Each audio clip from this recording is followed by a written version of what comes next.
Thank you for the introduction. Well, if I were asked to summarize in a few words what we did yesterday, I would say we did first-order calculus for the area functional. So now it's time to move on, and let's start considering second-order calculus. And in particular, I want to talk about a very fundamental notion in the whole theory of minimal submanifold, which is the notion of stability. And in fact, in codimension 1, the notion of stability is extremely strong. So for many purposes, it's really equivalent to area minimization, say in a homology class, for instance. But in higher codimension, the theory is quite different, and actually I won't say much about that. Okay, so the title of this lecture, so this is lecture 3. The title of this lecture is Stability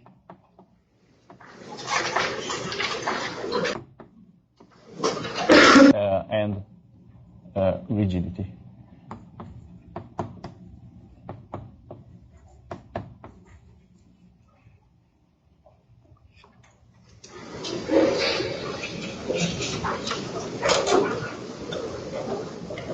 So let's take the same setting we were considering yesterday. So we take an n+1 Riemannian manifold, but now like I said, we want to work in the codimension 1 case. So we take some sigma n, a submanifold of xn plus 1, and I will always tacitly assume this to be embedded. And I listed 3 cases yesterday, but the free boundary case is a little bit different because we have an extra term in the function. So actually, what I will say today is true either so we want to take either what I call case 1, so sigma is closed, or we want to take sigma with boundary. So, but in this case, okay, we want to consider a plateau type boundary condition. So we want to consider variations that keep this boundary fixed. Okay, and of course, in both cases, I will assume sigma to be compact. So the notation that I was using yesterday was the following. We defined the notion of deformation. Okay, so this was a map. So capital Phi was a map, say, from minus delta delta times x into x. That was the identity at time equals 0, and so we could postulate that it was in fact a diffeomorphism at any given time. And so in case 2, let's always tacitly assume that the map let's say the map phi restricted to the boundary of sigma is equal to the identity. Okay. So in this setting, we proved the first variation formula. And now to move on, I will make a simplifying assumption, which is not really essential in the theory, but makes our life a lot simpler. So I will assume that sigma is actually two-sided.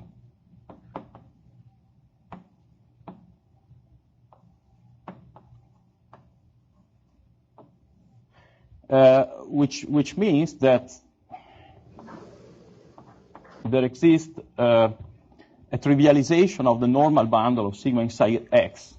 So let me first write it, and then I'll get to the geometric meaning. So I will assume that there exists a map n from sigma to, say, the tangent bundle of the ambient manifold, which is a well-defined smooth unit normal to sigma. That's not always the case. In fact, there's some research about one-sided minimal hypersurfaces. And there's a problem today which deals about these notions. So in particular, a remark that I wanted to make, but let me maybe not write it on the board, is that if the ambient manifold is orientable, then being two-sided is equivalent to being orientable. So in other words, if X is orientable, then sigma is orientable if and only if it's two-sided. But in general, the two notions are inequivalent. And in fact, one of the problems today is to find 4 examples of a minimal surface which is two-sided and orientable, two-sided and non-orientable, one-sided and orientable, one-sided and non-orientable. Okay, so that's a very instructive problem. But let's stick to this case. Well, the reason why I want to stick to this case is in fact very simple to understand.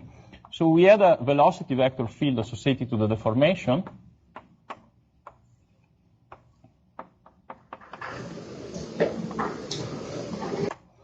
And well, in case sigma is two-sided, we can just write any v, which is say normal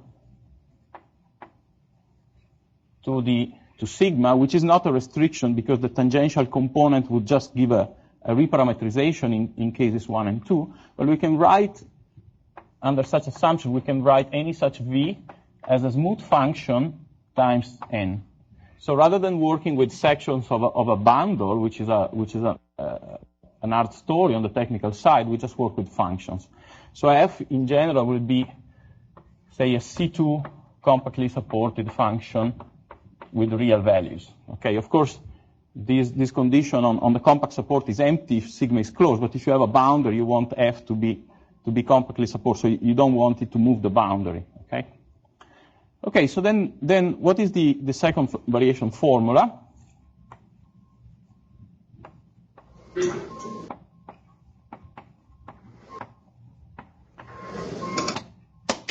So by definition, this is just the second derivative evaluated at 0 of the area of sigma when we consider a legitimate deformation. And well, we find the following formula. So we get a quadratic form which has an energy term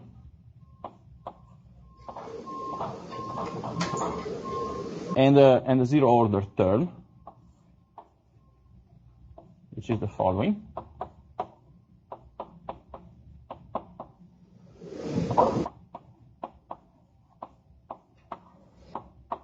Okay, and so this is a quadratic form in F, a nice algebraic structure, which is often called, or at least I call it, Jacobi form. Okay, and so in particular, we have the following natural definition. We will say that sigma is stable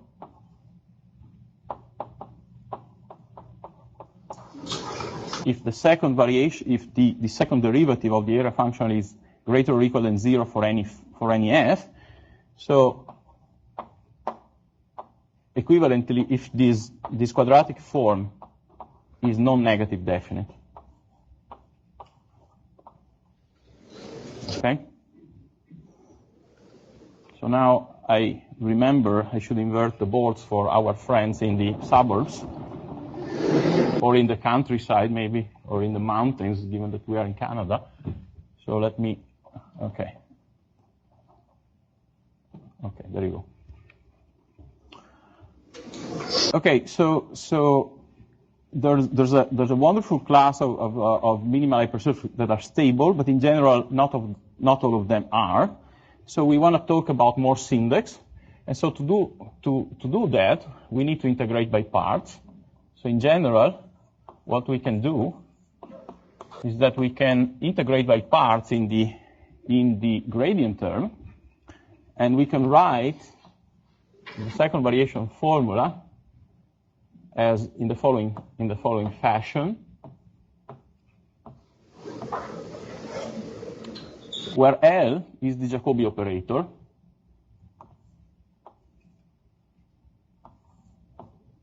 which is a Schrödinger type second order elliptic operator.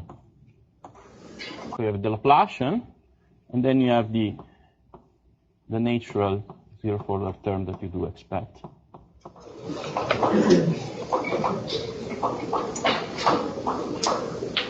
Okay, and so both in case 1 and in case 2, we do understand the spectral theory of this guy very well. Okay, so this is a nice self-adjoint operator, and we can diagonalize it. So there exists a family, say phi k, for k greater or equal than 1. This is the notation I'm going to use of say L2 eigenfunctions.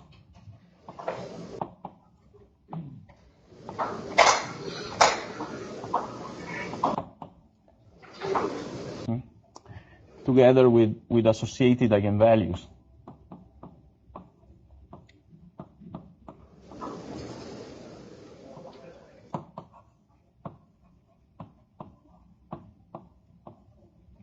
And so the definition that I'm going to use, which is actually could look strange, but it's pretty standard, is the following one. So lambda k is defined with the following sign convention, that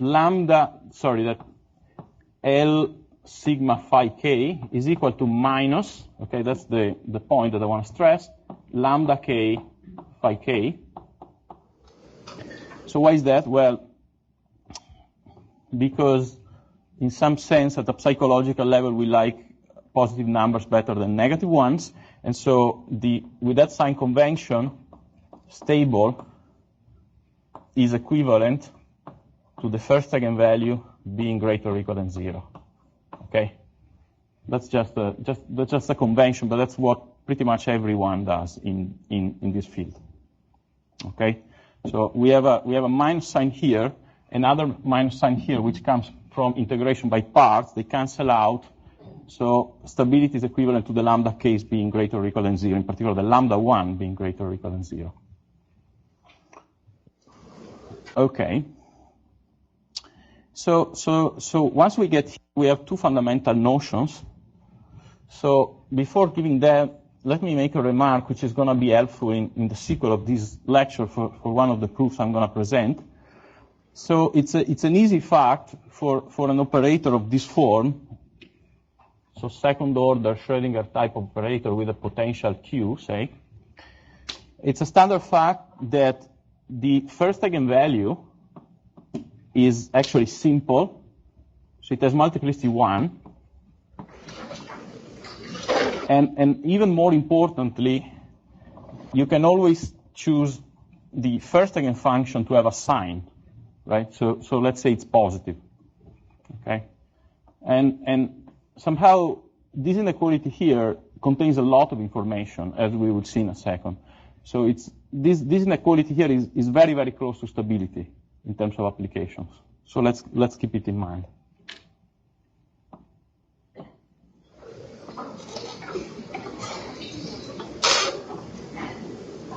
Okay, so what are the two key definitions that I promised? So the first one is the Morse index of a minimal hypersurface. So that's just a number of eigenvalues that are strictly negative. Okay? So the intuitive meaning of a Morse index, as is conveyed by the finite dimensional case, is just a sort of the number of linearly independent deformations that locally decrease area to second order. Okay? So having positive Morse index is equivalent to being unstable, and the larger the Morse index, the more unstable you are, the farther you are from being stable. And then you have another invariant here, which is the so-called nullity, which is a little less important, but still a number to keep in mind. So this is just a number of 0 eigenvalues.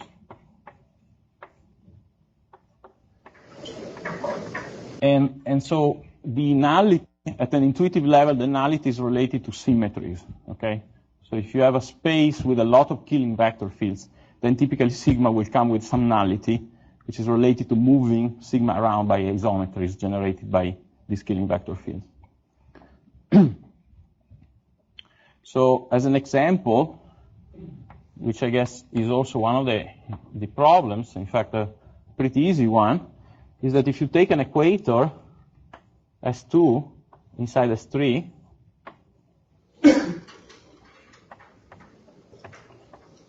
well then you can check, you can write the Jacobi operator very explicitly, and you can check that the index of this guy here is equal to 1, and the nullity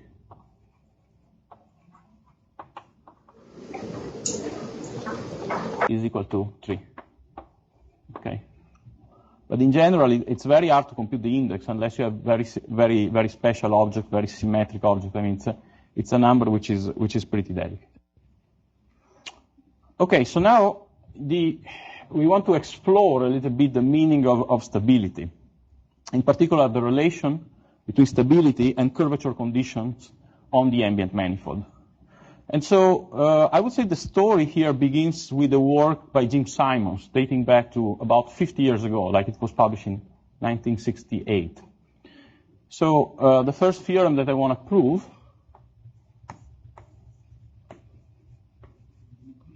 is really a combination of the work by Jim Simons for the first part and the work by Shen and Yao, dating back to 1979 for the second part. So, well, it says pretty much the following. So let's say part 1 says that if our ambient manifold has positive Ricci, so if it is positively curved somehow in the strongest possible sense you can have, or one of the strongest possible sense in dimension 3, well then any closed minimal surface must be unstable. So somehow this answers the question whether we can have stable minimal surfaces, say, in the 3 sphere.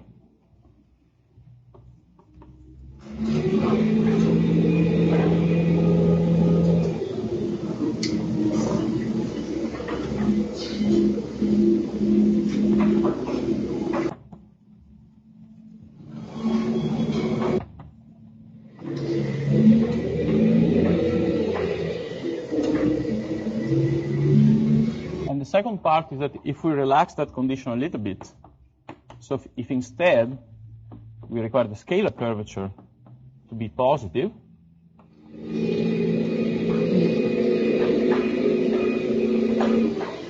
then in general we will have some closed minimal surfaces, but the topological type is fixed. So in particular, sigma must be diffeomorphic to a sphere.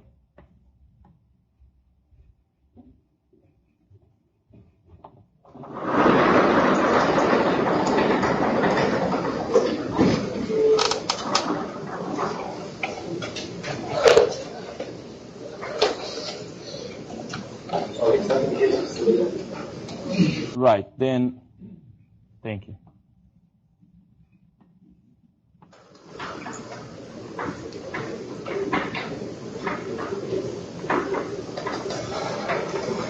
Thank you. How do you prove a statement like this? Well, actually, it's pretty easy. So for part 1, it's essentially a matter of computing the Jacobi operator, but we already have it there. So for part 1, okay, it's enough to find a function f such that the Jacobi form evaluated at f, f is negative, okay, because that's enough to violate the stability condition. So I claim that it's enough to pick the simplest possible function, namely the constant equal to 1. Okay? So if we do that, we will get that q evaluated at f, f So we would have the gradient term, but the gradient of a constant is 0, so we only get the other piece. So the other piece is, let's see, it's minus, we get a square plus Ricci in the normal direction times 1. Okay, but then a squared is greater or equal than 0. Ricci is strictly positive, so this number here is certainly strictly negative. And so sigma cannot be stable, okay? If it were stable, we would find a contradiction just by taking f equal to 1, right? Okay, so now part 2 requires a little bit more work and a new idea, which is a rearrangement trick which is useful in many, many situations. So let's say, let sigma be stable.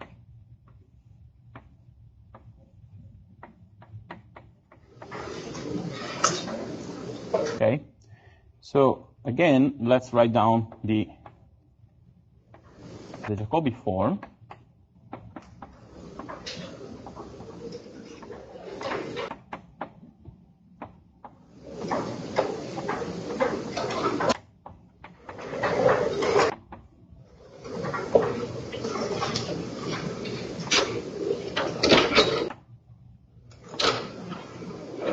So the trick here is to write this algebraic term here in a different fashion.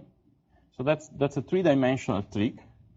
So the trick is to check, which we will do in a second, the following identity, namely that a square plus Ricci in the normal direction is identically equal in dimension 3 to 1/2 a square plus scalar curvature minus the Gauss curvature of sigma. Okay, and let me call this identity star. So let's give star for granted 1 second, and given such identity, let's pick f equals 1. So again, the first term will go away, and we can write the second term in terms of this identity. So we get that, right, we get minus integral over sigma of a square plus normal Ricci, so plus integral over sigma of k. And by stability, this stuff must be greater or equal than 0.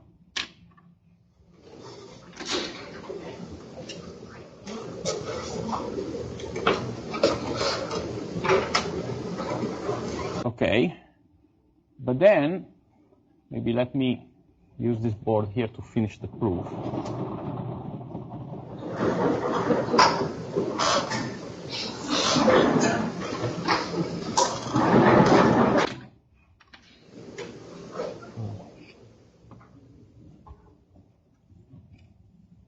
But then what we are saying is that if Q evaluated at 1, 1 is greater or equal than 0, then certainly the integral over sigma of a square plus Ricci in the normal direction is greater or equal, is less or equal than the integral over sigma of k, right? But now, oops, I wanna write it after the,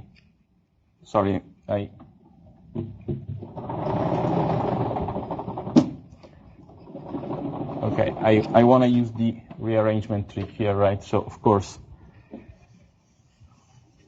I want to write it using this formula here. So I get 1/2 a square plus Ricci. Okay. And again, if sigma is stable, then Q evaluated at 1, 1 is greater or equal than 0. Okay, so here I get 1/2 a square plus the scalar curvature. Okay, so now the scalar curvature is postulated to be positive. That's the statement, right? So this term here is strictly positive.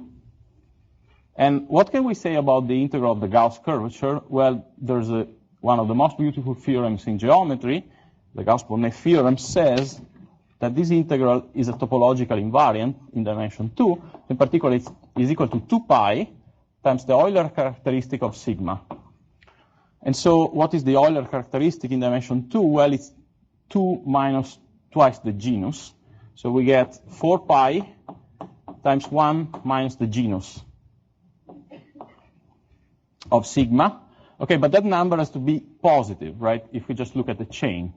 And so the only way this can happen is when G tilde, like the genus, is equal to 0, which is the same as claiming that sigma is actually a sphere. Okay, so that completes the argument. Okay, so now let me give the proof of identity star, which is pretty instructive. So that's a way to review some identities in Riemannian geometry, and it doesn't take much effort actually.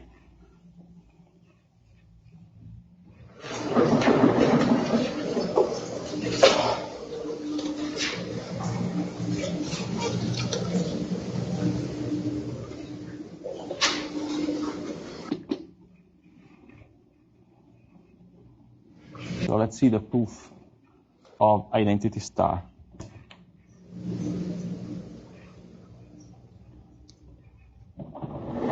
Okay, so how do you prove star?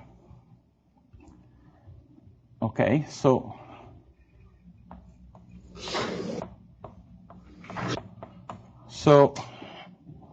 we pick a local frame. So let's say that this is a piece of sigma inside the 3-manifold X. So we pick a local frame which is E1, E2, E3,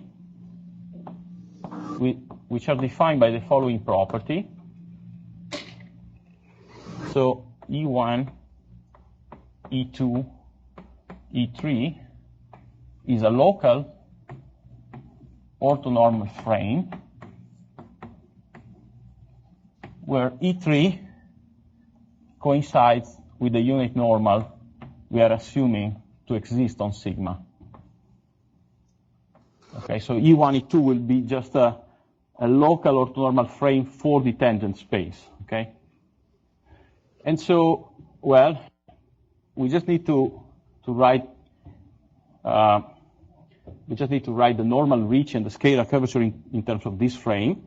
So the normal Ricci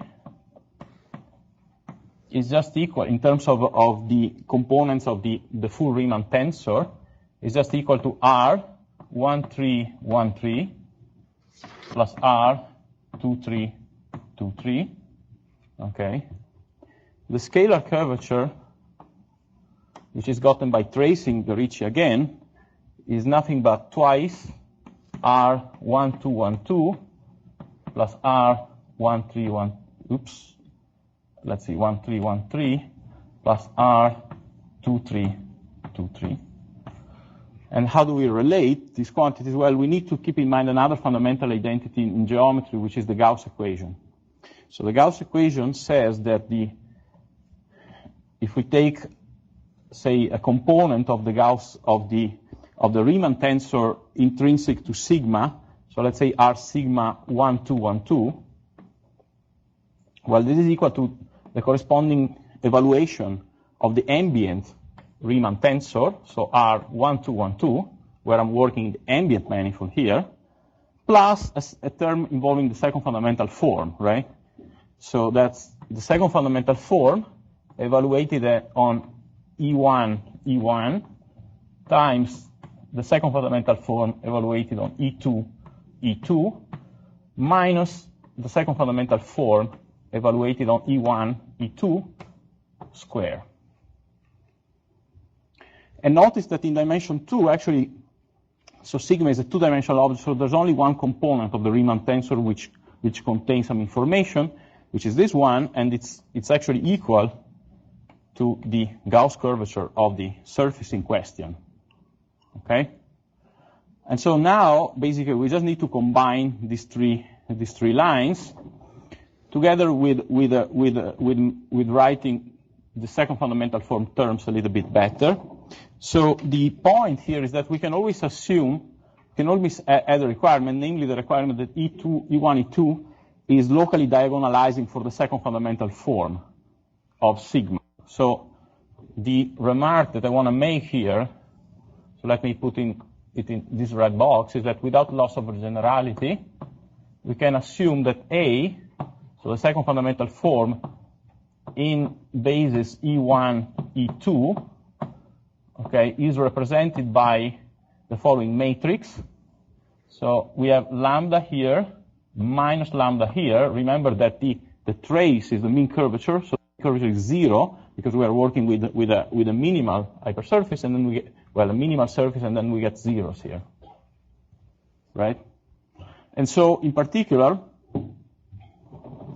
this guy here is equal to lambda.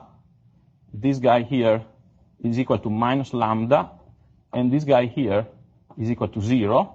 So in terms of geometric invariance, I can rewrite this identity as R1212 minus lambda square. Okay, but I claim that indeed that's nothing. Oops. That's nothing but the norm. Well, the length of a square over 2, right? So the length of a square is 2 lambda square. Okay. So here I have a minus sign. Okay.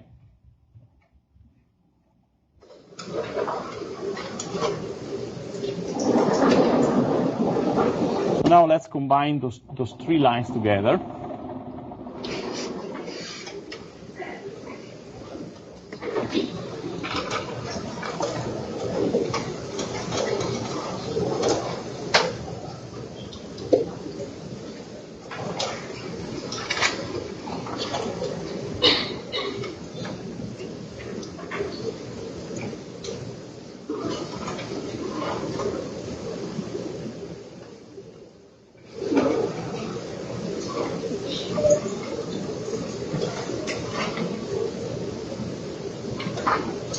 Okay, so if we combine those 3 lines together, we get that Rg, so the scalar curvature over 2, minus the normal component of the Ricci tensor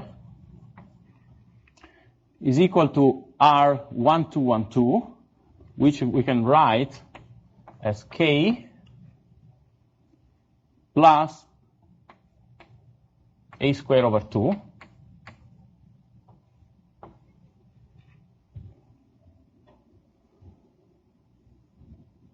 And then, so this is the same as writing the normal Ricci, okay, as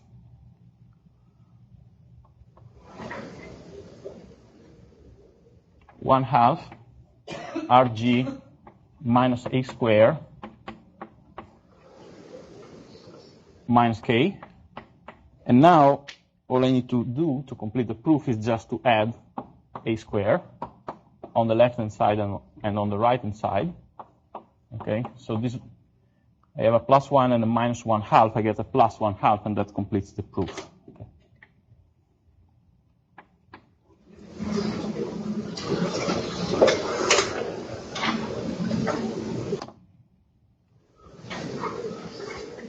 So this answers the question: what happens? What sort of minimal surfaces can we have in a 3-manifold of positive scalar curvature?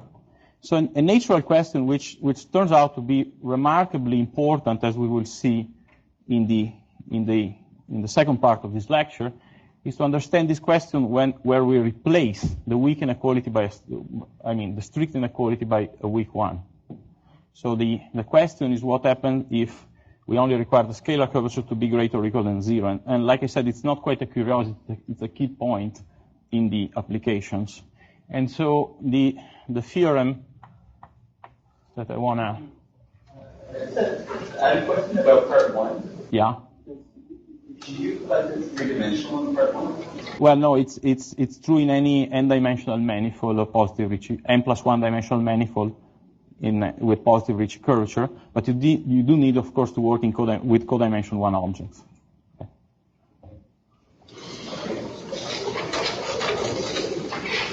So theorem number 2 is again a result by Shane and Yao,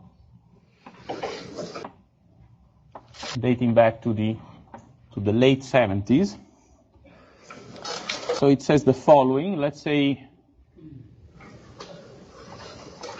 that we have our tree manifold, and we require it to have non-negative scalar curvature rather than positive.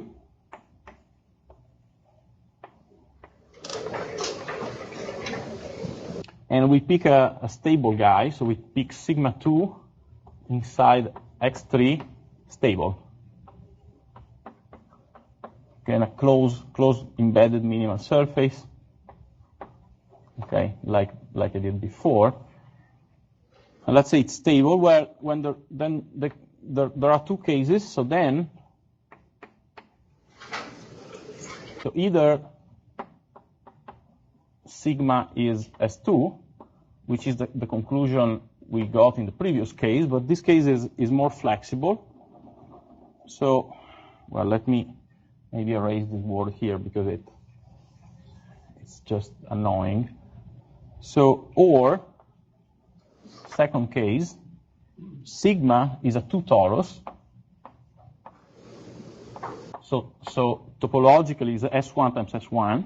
But in this case, we can actually extract a lot more information. So I claim that such torus must have the following three properties. So it must be totally geodesic. So maybe let me write it with a formula. So in this case, A squared must be equal to 0, identically. The scalar curvature of the ambient manifold restricted to sigma is identically equal to 0. And K is also identically equal to 0, which means that the induced metric on sigma is flat. Okay?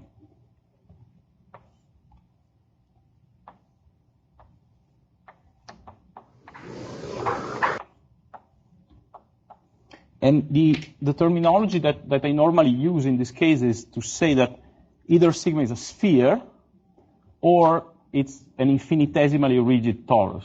Okay? So that's some terminology that I sort of introduce in this sort of context. Okay, so this is what I would call infinitesimally rigid.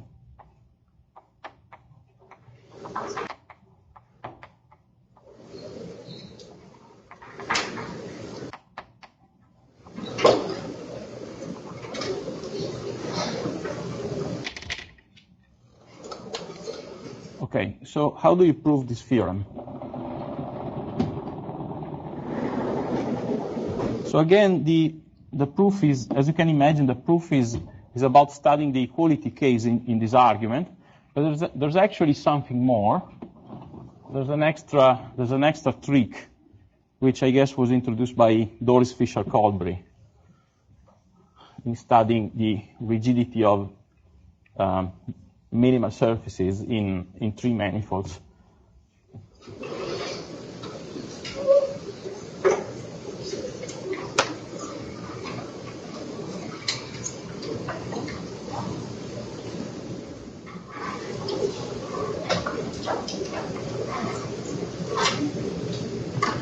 So, okay, so let's see the proof of theorem 2. Okay, so again, we follow the conceptual scheme of part 2 of theorem 1. So we do that rearrangement trick, and we evaluate the Jacobi form at 1. Okay. So now, if the scalar curvature is greater or equal, let's take a look here. If the scalar curvature is greater or equal than 0, here we will have a weak inequality. Okay, so we don't actually find any contradiction, and actually using Gauss-Bonnet, we get that the genus is either equal to 0, which would be the sphere case, or equal to 1. But if the genus is equal to 1, then this guy is 0. So I have a long chain of inequalities where the rightmost term is 0. And the leftmost term is also 0, so each inequality must be an equality instead. So in particular, it's straightforward. So it's straightforward to get the following three conclusion. So from the previous proof,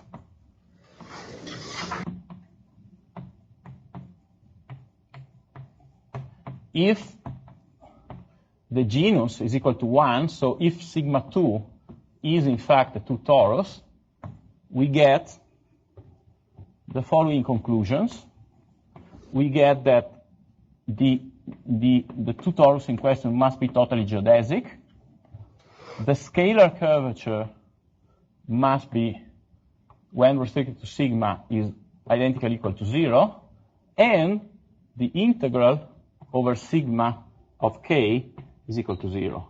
Well, in fact, this conclusion just depends on Gauss-Bonnet applied to a torus, right? But we do have these three pieces of information, so we only need to gain something more. So we need to gain a pointwise condition on the Gauss curvature. We need to prove that the Gauss curvature is 0 at every point, right? So that's what we miss. So the goal, the goal at this stage is to prove that in fact k is identically equal to 0, right? We don't know. Okay, so here is the trick. So I hope you remember there was a green box here saying that the first eigenfunction was positive, right? So what do you do if you have a positive function? Well, you take its logarithm, right? So now something magic happens. So let's call psi the log of phi, which is a choice, a positive choice for the first eigenfunction. Okay, so let's compute the first derivative of psi. So that's pretty easy, grad phi over phi. Okay, so nothing special so far, so let's take another derivative. So let's take the Laplacian of psi. So the Laplacian is the divergence of the gradient. Okay, so you apply some calculus, you get Laplace phi over phi, that's the first piece, minus grad phi square. So you would get grad phi dot grad phi, which is grad phi square over phi square. And so this identity here is equivalent to the statement that Laplace psi plus grad psi square is equal to Laplace phi over phi. Okay, let's put this identity in a box.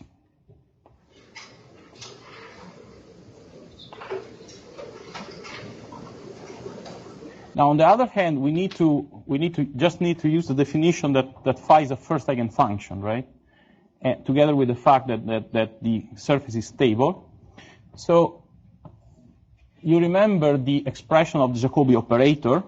Now, the Jacobi operator for an object which satisfies these two properties is remarkably simple. So given the information we have already obtained, lambda sigma of phi, which is equal by definition to minus lambda 1 phi, is also equal to Laplace phi minus k phi, right? Because I would have some extra terms with a square and the scalar curvature, but both terms are 0. Okay, we already know that, right? That's line 2 of the proof. Okay, so in particular, if we divide this identity by phi, we get that Laplace phi over phi minus k is equal to minus lambda 1. And let's keep in mind that the stability assumption is nothing but the statement that this number here is greater or equal than 0, right? So now let's put these two pieces of information together. Maybe I'll write here. So let's put those two pieces of information together. We get that Laplace psi plus grad psi square is equal to k minus lambda 1, right? And now we integrate. We integrate over sigma. So the integral of a Laplacian is 0, right? So now we integrate over sigma, and we get that the integral over sigma of grad psi square. So the integral of k is also 0 because I'm working with a torus. So I get minus lambda 1 times the area of sigma. Or in other terms, let's bring everything on the left-hand side. I get that the integral of the gradient plus lambda 1 times the area of sigma is equal to 0, right? But then both numbers are greater or equal than 0, right? So this implies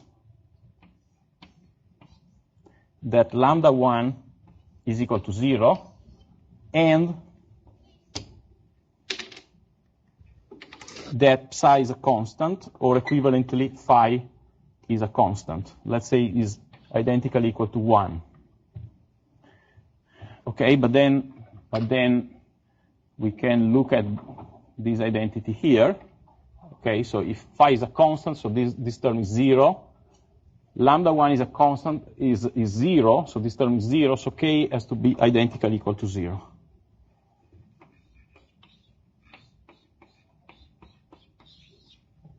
Okay, so sigma is flat. Okay, so the content of theorem 2 is that if the scalar curvature is greater or equal than 0 rather than strictly positive, we can also have stable tori, but if a stable torus exists, then it must be very special. In particular, it must be infinitesimally rigid. And so I claim that we actually, if we replace the word stable by the word area minimizing, then the conclusion is actually a lot stronger. So let me write it down. So that's a theorem proven in 1996 by Kai and Galloway, which sort of started a very interesting area, which was quite trendy about 5 years ago, about splitting theorems using minimal surfaces.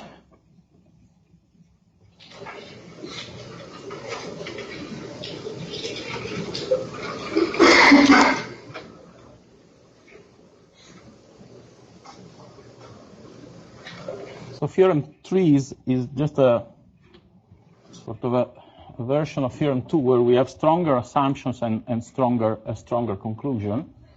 So theorem 3 is due to Kai and Galloway.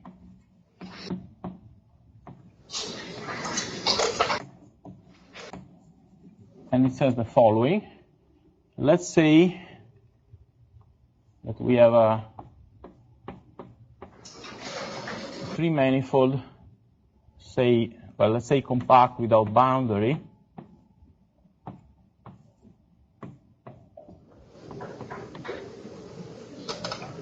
And let's say with a scalar curvature is greater or equal than 0. So let's say that there's a 2 torus, sigma 2, inside X3. So a stable torus.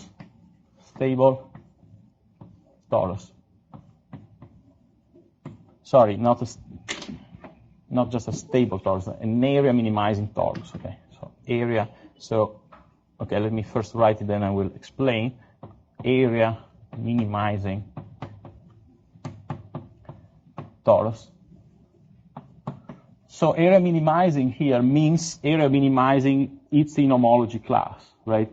So with homologous competitors. So in its homology class.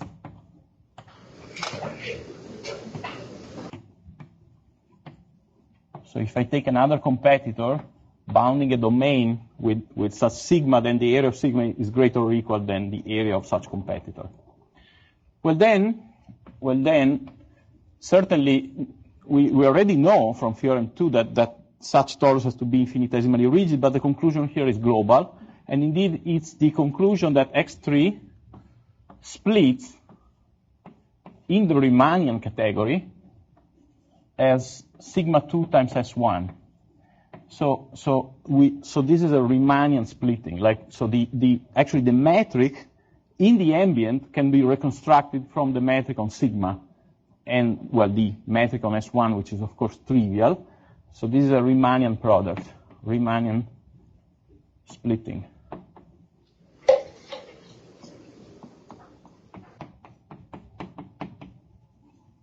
Okay, so I will not give a proof of this theorem because it's not too, it's not too difficult, but it uses some techniques that are not quite in the mainstream of the course that I'm giving, but rather I want to get to the exciting applications. And so the exciting applications are about a problem that a priori has nothing to do with minimal surfaces, which is the so-called Psc problem. So the problem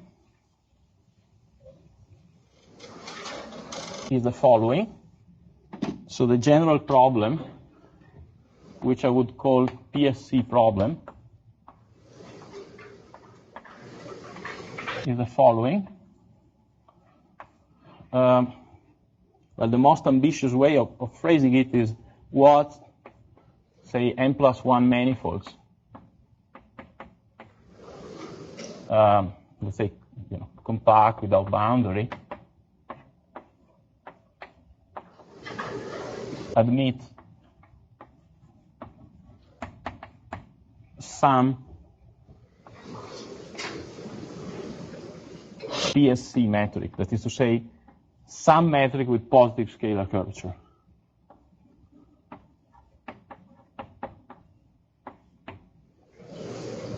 Right. And in general, let me say that we don't really know the answer to this question. I mean, we do know, we have a number of partial informations about the question. We do understand it well in dimension 3, but, well, we do have a lot of information in dimension greater or equal than 5, but we don't really understand it in dimension 4, for instance. And that would be a very interesting story, but it's quite a long one. So what was proven independently by Shane and Yao using this sort of ideas, and by Gromov-Lawson using the Dirac operator, so spin structure, was that certainly we can understand, we can answer this question in the case of the 3 torus. So the strongest statement is the following. So if I take a Riemannian metric on the 3 torus with scalar curvature greater or equal than 0, well, then the metric question, which a priori we don't know, must be the flat metric, okay? And G is flat, okay? And, this is a wonderful theorem because, we get a lot of information, we get global information about a given manifold just using a special submanifold, a minimal surface. So let's see the proof of this theorem here. So actually, I wanna sketch 2 different proofs. One using Kai-Galloway and the other one using just the Theorem 2. So let's start with a proof using Theorem 2. Okay? So I will have to use some facts on Ricci flow. Okay? Not a lot, but I do need. So that's not the proof you would find in the literature for this theorem, but it's a proof that I think sort of incarnates a more contemporary approach to these things. So proof 1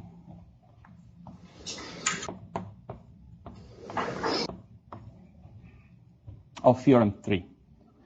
So let G be a metric on the 3 torus with scalar curvature greater or equal than 0. Okay? So then we play the following game. We consider the Ricci flow on the 3 torus start emanating from that metric, okay? So we take dt g equal to minus twice the Ricci of g. Okay, let me call this metric g naught. Okay, sorry for that. Okay, and let's say that we want the initial condition for this parabolic flow to be equal to g naught. So this flow has short time existence. We know that by the detour trick. Okay, so there exists. So this is well defined. So this is okay for, say, t in some maximal interval, but let's say we don't really care about the long time behavior. So let's say for t between 0 and some positive capital tau. So what is the evolution of the scalar curvature under Ricci flow? Well, there's a very simple equation. So the time derivative of the scalar curvature is equal to the Laplacian of the scalar curvature itself. So that would be a heat equation. But then we have an extra term, which I guess is twice the Ricci curvature of gt square, right? And so I claim that by parabolic maximum principle,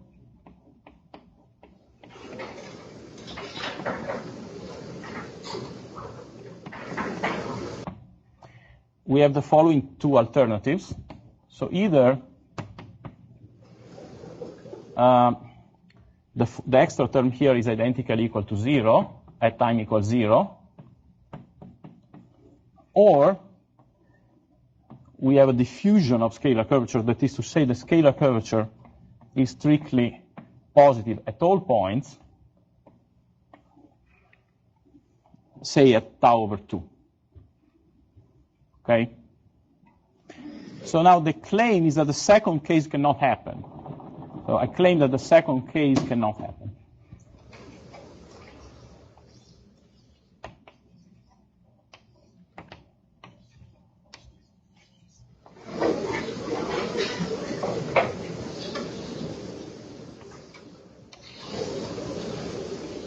Why? Well, we play the following trick. So let's recall that the homology groups of a torus over, say, Z are just Z, Z3, Z3, Z. Okay, so in particular we look at H2. So we pick a non-trivial homology class, say the class of alpha. Okay, so alpha is an element in the algebra, in the homology algebra, which is non-zero.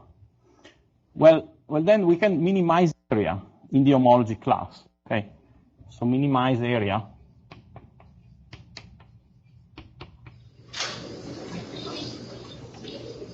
in this homology class. Okay, you can use standard tools in geometric measure theory, so you can use an existence result by Federer in particular.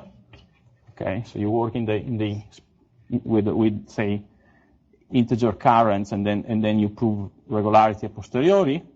So in particular, if you minimize, you do this operation, you get well an area minimizing torus, but in particular a stable torus.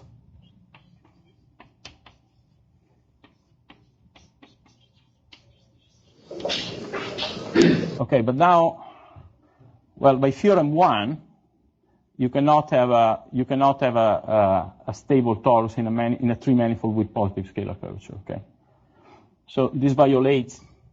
So just using stability, you violate theorem 1. And so in particular, the second alternative cannot happen. So it must be that the metric you gave me was in fact Ricci flat. Okay. But now in ambient dimension 3, it's a standard fact that the Ricci flat metric must be flat. Okay, that's a theorem that goes back to Schouten. So let me open a box here. So there's a theorem by Schouten and Zurich, dating back to 1921, that says that in ambient dimension 3, if you have a Ricci flat metric, then the metric in question is flat. And so that would be the first proof.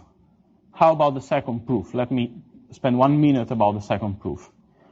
So in the second proof, we don't use theorem 1, but we use theorem 3, which is a lot stronger.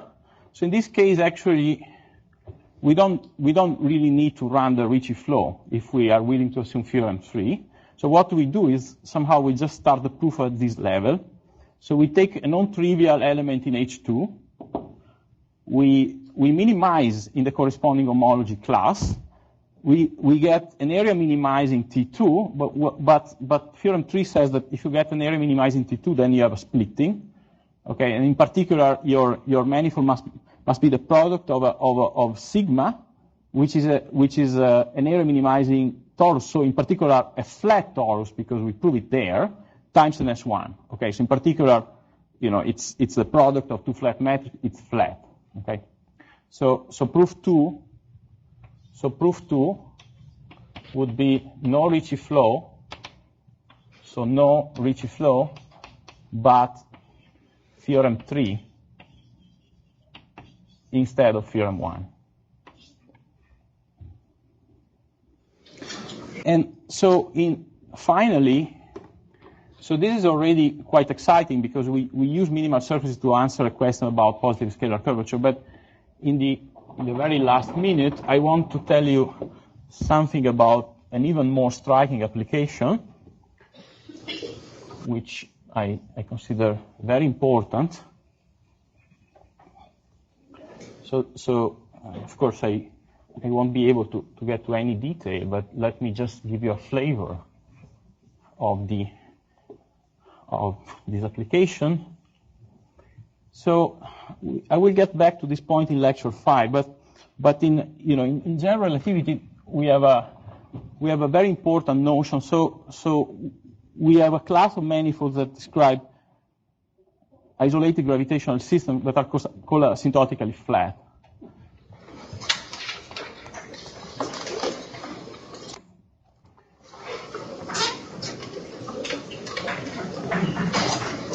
Okay, so I will get to the definition in a couple of lectures. But the point is that associated to this object, there are scalar invariants that are called, well, to each such object, there's a scalar invariant called ADM mass. So this comes sort of naturally in the theory as an Hamiltonian invariant. So you can set up the whole mathematical background of the Einstein equation in terms of an Hamiltonian function, and this comes as a natural invariant. Now it's sort of a complicated object because it's gotten by taking some flux integrals on this manifold, and in particular it was introduced in the 50s, but it was not clear at all that this number had the most fundamental property of a mass function, namely it was greater or equal than 0. So this question was answered by Shane and Yao using this sort of ideas in 1979. So that's the famous positive mass theorem. Okay, but there's an issue in their proof, which is that they need, for technical reason, the ambient dimension to be strictly less than 8. And so later, there was another proof by Witten, 1981, which uses the Dirac operator, but again, that proof doesn't work in general. It works only if your manifold has a spin structure. So till a few months ago, it was an open problem to determine whether the mass function was in fact greater or equal than 0 in ambient dimension greater or equal than 8. And so it was claimed in, I guess, March 2017, again by Shane and Yao, so about 38 years after their announcement, then indeed the conclusion is true for all ambient dimension. And how does this connect to the story I told you today? Well, the point is that, in fact, one can prove the same conclusion not only for tori, but for any n manifold, which is, well, in this case, for any three manifold, which is the connected sum of a three torus and another summand. So this would work also for any x3, which is T3 connected sum with another close guy. And so in particular, what they proved here is that actually, if you take an n+1 manifold, which is the connected sum of an n+1 torus plus another closed n+1 manifold, well, this is not PSC in the sense that I explained before, meaning that if you have not only such an object does not carry a metric of positive scalar curvature, but if it carries a metric of non-negative scalar curvature, then such metric is flat. And so why am I telling you this story? Well, because this theorem actually implies the positive mass theorem.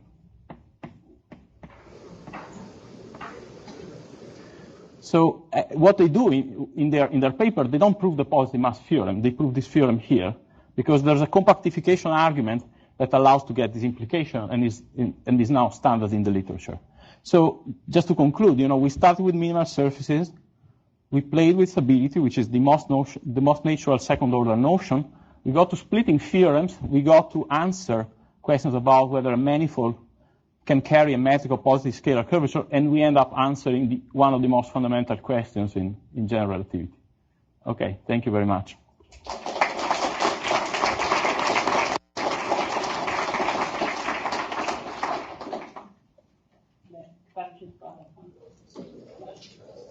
How do you know that when you go backward, how do you know that the minimizer is torus? Well, yeah. Well, you just, for instance, you can take the class generated by like a T2. So you can take, you can think of T3 as T2 times S1, right? So in particular, a generator for an homology class is just T2 times, say, 0. Okay? So in particular, the generator of the homology class is a 2 torus, and the theorem I'm appealing here, the theorem that says that somehow you preserve the homology class. So if you start minimizing among objects that are homologous to a torus, then the minimizer is a torus again.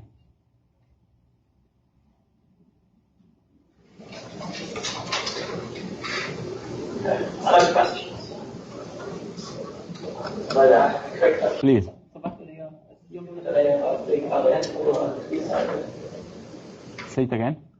So that you have some assumptions about being invariant or three-sided. Right. So yes. Can you tell us again that? What's the question? Like you had those theorems. Right. Then you have to loop and you have a projective space. Sure. Well, yeah. So in general, this is a story about two-sided objects. So I'm not claiming that the same things are true for one-sided guys. And I can give an example that clarifies the ideas. So, well, the simplest example to keep in mind to sort of stress the difference between the two-sided case and the one-sided case is the following. So it's a commutative diagram that is always good to keep in mind when you read a paper on one-sided guys. So what is the simplest example of a minimal surface? Well, you can take S2, like an equatorial sphere inside S3, right?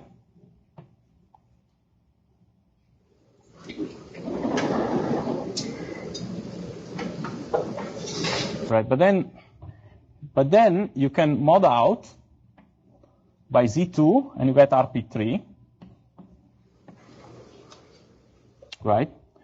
And I claim that the image of this guy, of an equatorial S2, is again, well, a minimal, in fact, a totally geodesic RP2. And now, this guy here has index 1, and this guy here is stable. So remember that on the right-hand side of the diagram, the local geometry is the same. So in particular, S3 has positive Ricci curvature, but RP3 also does. So if you believe in theorem 1, which you should, then somehow you would expect this RP2 also to be unstable, right? If the same theorem were true in the one-sided case, you would have positive index upstairs and positive index downstairs. But what I'm saying is that there's a huge difference between the two-sided case and one-sided case. Two-sided case, you have Simon's theorem that says this guy is unstable. One-sided case, the same theorem is false, and this guy is stable.